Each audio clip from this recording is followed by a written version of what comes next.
Celebrations की हम बात कर रहे हैं, सेलिब्रेशंस की बात कर रहे हैं तो वाई नॉट। और पिछले दिनों अशफाक और मैं हमें जाने का इत्तेफाक हुआ मज़ार-ए-कायद पर, और वहाँ पर हमारी मुलाकात हुई German consul general doctor Rudiger Lord से। और वहाँ पर हमने जो एक चीज़ नोटिस की वो ये कि वो मज़ार-ए-कायद पर आए और उन्होंने पाकिस्तानी लिबास पहना हुआ था, जिना कैब, और वो देखकर मुझे बड़ा अच्छा लगा, बिकॉज इस तरह फॉरेन डिग्निटरीज का पाकिस्तान के लिए मोहब्बत का इजहार करना, पाकिस्तानी परचम लहराना अपने आप में बहुत बड़ी बात है। तो आज जहाँ हम पाकिस्तान में जश्न आज़ादी मना रहे हैं, वहाँ पर सफारत खानों में भी जश्न आज़ादी का एहतमाम किया जाए। और ये देखिए, ये मंजर देखें कितना खूबसूरत है कि वहाँ पर खुसूसी तौर पर पहुंचे, हम भी वहाँ पर अपने प्रोमो के सिलसिले में पहुंचे हुए थे और वहाँ पर मज़ार-ए-कायद पर उन्होंने हाजिरी दी। और जाहिर है कि ये एक जेस्चर था, एक सिंबल था, पाकिस्तान से मोहब्बत का इजहार था, पाकिस्तानी अवाम से मोहब्बत का इजहार था, अपने वतन से भी मोहब्बत का इजहार था। क्योंकि एक जानिब, एक हाथ में उनके जर्मनी का परचम था, दूसरी जानिब पाकिस्तान का परचम था। फिर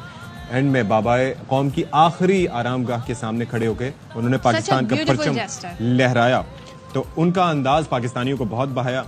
और जर्मनी से हम ये भी देखते हैं, जब भी कौंसल जनरल्स या एम्बेसडर्स पाकिस्तान आते हैं तो वो पाकिस्तान के लिए खुसूसी मोहब्बत रखते हैं। तो हमारे साथ स्टूडियोज में अब मौजूद हैं German consul general doctor Rudiger Lord. Thank you so much for joining us, consul general. Good morning. And it's a pleasure to have you on our show, and especially on this occasion. And you dressed up so well. I mean, we were talking to ourselves. And you're looking quite dashing. Thank you very much.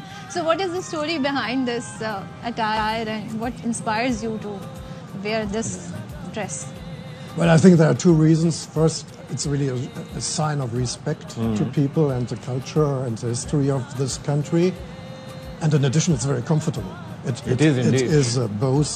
Is I it? think it looks elegant. Yeah, it does. At the same time, it's a very comfortable. Especially Because you are considering quite the weather. fit. I really love to wear that.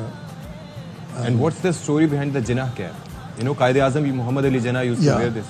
Well, I used it Nice. last year for the first time, also for a greeting for the National Day, for Independence Day.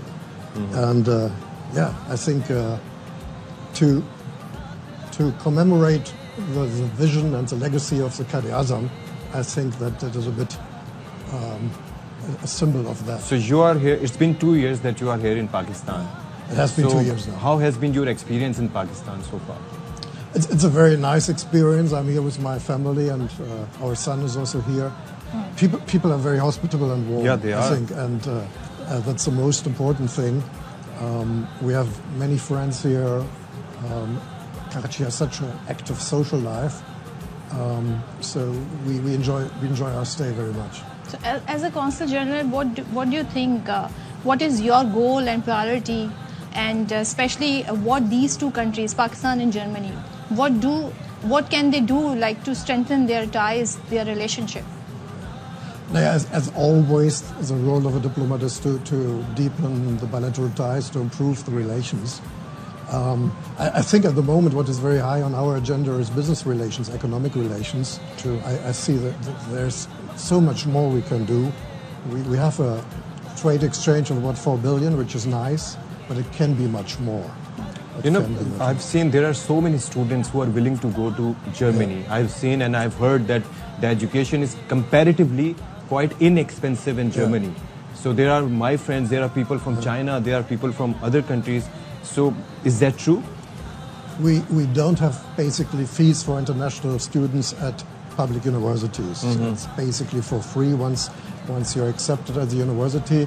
We have about 4,000 Pakistani students in Germany right now. The number is increasing. I see that by the applications for visa.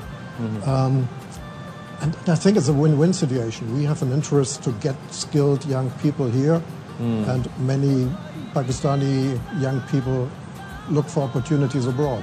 So it comes nicely together. Very nice. If we talk about culture, so what would you say, like, what's the most important cultural discovery in Pakistan since you have arrived in Pakistan? Like, you've been here for 2 years. 2 years so now. What discovery have you made so far? Like, what do you find the most interesting thing about Pakistani culture? Well, one thing about the daily culture is the great hospitality wherever you come in the country, whether it's in the countryside or here in Karachi. In a broader sense, I think is that you get aware how old this culture is. that's really, the Indus Valley is one of the cradles of civilization. Yes, true. If you go, I went to Mohenjo-Daro. You did? There we talk about something that happened 4,000 years ago or more. Indeed. Yeah, and ever since, civilization has existed here. True. At a time, quite honestly, where Europe was a huge forest. Yes. And people had a civilization. When you talk about Mohenjo-Daro, then you talk about Makli and the Texla, Gandhara, civilization. So tell us one more thing. You have been to many places. Normally, what we say is a person learns about the culture by two things. One by traveling and the other by reading. So Germans read a lot and you got to travel a lot. So how has been your experience of different countries? You have been to South Africa, you have been to Turkey, you have been to Pakistan, you have been, I'm sure you have been to many countries. Yeah. It's a great experience. It broadens your vision of the world. Indeed, it helps you also understand your own culture, because you take certain things for granted when I'm back home in Germany. But you understand that people in different places in the world have different cultures, live in different societies. At the same time, you notice what everyone shares. Each parent share, wherever you are in the world, the goal to have a good future for their kids. No matter what the culture, what background is, what economic conditions is, everyone wants to have a healthy, good life for your own kids. Definitely. So have you had a chance to learn Urdu language or to get familiar with it? Or if so, then how has it enriched your experience here? I just started some weeks ago. Okay. You did? So I'm still on the level of man Urdu nahi bol sakte. That's very good. Once I was in Thailand, so I started learning by saying "Put Thai midai nitnoi." I can only speak, but very little. I cannot speak. I promise when I come to you next year, we should have that in Urdu. Definitely, I inshallah. will do my very best. All right, so tell us about the food that you experienced here and how different it is from the German food. And what have you tried so far? Or do you try your own dishes over here? At the beginning, I thought people were telling me it's not spicy, and I was eating it, and it was incredibly spicy. Yeah. After 2 years, I'm at the point that I'm back home in Germany, and I always think the cook has forgot the spices, because you get really used. Because you've gotten used to it. You get used, and sometimes food at home in Germany, to me, can suddenly taste rather bland or so. You get used to the spices, and I love. You will be surprised, but what I love most is a simple dal. Dal. I really love that. The yellow dal and the yellow one. Because there are so many varieties of dal in here. No, I love that most. And what about biryani? Biryani Have you tried as it? well. My son loves biryani. My son loves biryani and nahari. Oh, nahari. He's a big fan of nahari. So. That is full of calories, I must say. Yeah, he's 11, so he still can do that. I have to be careful. So what's your routine? Because you're extremely fit. Do you go for walk, jogging, or do you exercise? How do you keep yourself fit? I have or is that just the genetics? No, I have to do something about it. I go once a week to the fitness center and I do yoga. Oh. So that's about it. Twice a week yoga and once a week the fitness center. Plus some swimming. So Swimming really helps. That's about the most healthy sport you can do. And you have a busy life, and most of the time you are very much engaged with your diplomatic duties. But if you had a day off to explore Pakistan, which place would you like to go? I like to travel through the countryside. I went already twice by car, by road, from here to Islamabad. And there you really get to know people, you get to know the culture and different places. I think that's the most exciting thing. There are so many places now that a person can visit. Previously, we were only aware of the northern side of Pakistan, but there is a southern side as well, the Balochistan.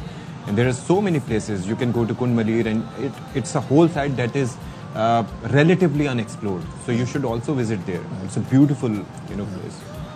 Yeah, I went to Ranikot and to Makli and to Sakar and Lakana, and it has a very special beauty. I once spent close to Mirpukhas a night in a village, really in a village hut. And these are great experiences. And I know that everyone knows that the north of Pakistan is extremely beautiful, but Sindh and also Balochistan has so much beauty as well. Have you been to Lahore? I went to Lahore as well, which is Tried different foods over there. yeah, it's also an And amazing, northern areas, amazing Bhatia Gali, place. Kaghan, these places are so beautiful. Yeah, they are amazing. But I also once went to Gwadar and we Gwadar, took the yeah. coastal highway back to Karachi. Yeah, that's beautiful. It's a very different Pakistan. Yeah, it's Yeah, empty. that's what I was talking about, the southern side of Pakistan. Yeah. It's the southern side, where when you go to Gwadar, and if you go by road, so it's a beautiful road. And there's really room to develop tourism further. There's really lots of things that also foreign tourists, I'm sure, would like to see. So I want to know that, like, if you want to take one aspect from Pakistani culture back to your country, what could it be? I think it's broadly the hospitality. You never find people alone. I was recently at a birthday of someone who turned 80, and there were 150 people or more, and also the peers, people with whom this woman had lived and spent her whole life, and they go out, they come. In Western societies, we have a strong individualism, which has its good sides, but especially when you grow old, you can be very lonely. So this feeling of society, of family, of togetherness, I think that's something I would like to take home. And there's one more thing. When you stay here, when you talk to your Pakistani counterparts, or to top diplomats or the government people, what do you suggest then? How can they bring the betterment into the people of Pakistan? Because there are many aspects where they need to work. There is poverty, there is inflation, there is lack of purchasing power. So what are your suggestions? Well, I think in today's world, with a transformation to a knowledge-based economy everywhere, it's so much about education. Try to get a good education. And I see people here who are really value that. I see really people who don't have much money and spend all the money to try to get their kids to the best private schools they can afford.